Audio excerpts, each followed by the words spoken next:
Hi, I'm Freddie Clark, and today we're going to talk about a great project you can do at home real easy to improve your lighting skills. I don't have any photography pet peeves. I don't care if you shoot Canon or Nikon. I don't care if you use a Mac or a PC. I don't care about VHS versus Betamax. And if you don't know what that means, then you're way younger than I am, so go look it up. But one thing that does drive me nuts is when people tell me, I'm a natural light photographer. To me, that means you're afraid of flash and don't really know what you're doing with it. It's not a hard thing to master. It's not a hard thing to figure out. It just takes some time and some practice and some basic knowledge. And what I'm going to show you today is going to help you get there a good amount of the way. It's all really about practice. When I was learning flash, I had a weekend to myself, and my daughter had one of those Barbie makeup heads. And it was like life size. It was like a life size bust. And I took it and I jammed it on top of a light stand. And I spent the weekend lighting it and moving my flash around and trying different things with it.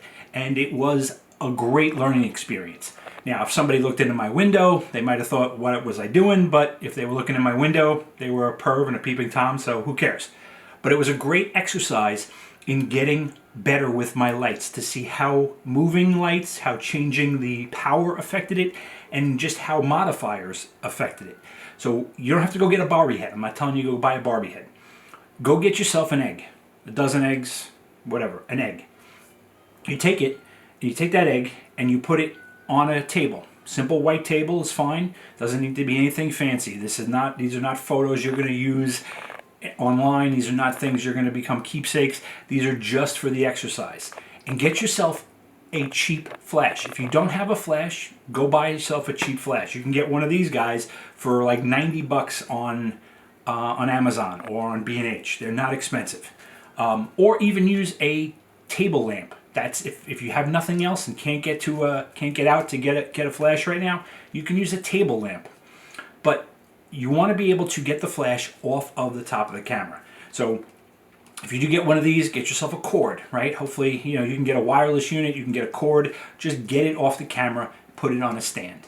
And what you're going to do is you're going to take that egg, you put it on a table. For this exercise, I used blue sticky tack just to hold the egg up. Again, I'm not looking to make these.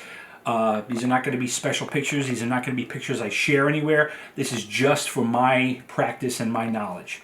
I'm going to take my camera and I'm going to put it on a tripod and I'm going to lock it down. Next thing I'm going to do is I'm going to take my flash and pick any position around the table to start. Right? Take my flash, put it down on a stand, and take a photo and see what that one light does to that one egg from where it's all standing, where the egg is in relation to the light, in relation to my camera. And then the egg's not going to move for this. The camera's not going to move. But what I am going to do is I'm going to take the flash and move it around the table. And move it, totally around the table. And watch as every photo happens, watch the change in the light. You will see how the light moves and how the light affects things like, of course, the shadows. But you'll also see how the light affects the texture of the egg. When the light is in different positions, you'll see the texture come in or out more, right? And you'll see how it. All right, well, when it's here, it gives me this effect, and I see a nice long shadow in front of it. But when it's on this side, now I see the shadow behind it. Learn to see how the light plays off of that egg. You'll be amazed at what one flash and one egg.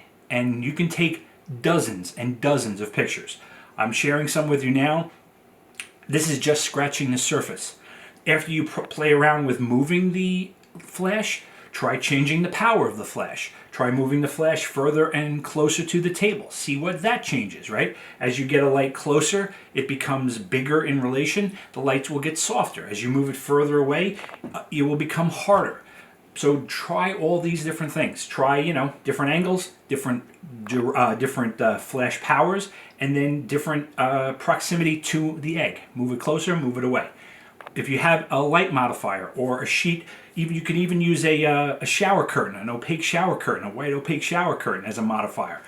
Put that in between the light and the egg, and shoot your flash through that. See what that does. Practice and you doing it is going to help you more than anything else. Okay, I'm going to have some more of these coming up, probably some more on lighting, some more on flash. So thank you very much for joining me. Stay safe, stay sane, and I'll talk to you soon. Cheers.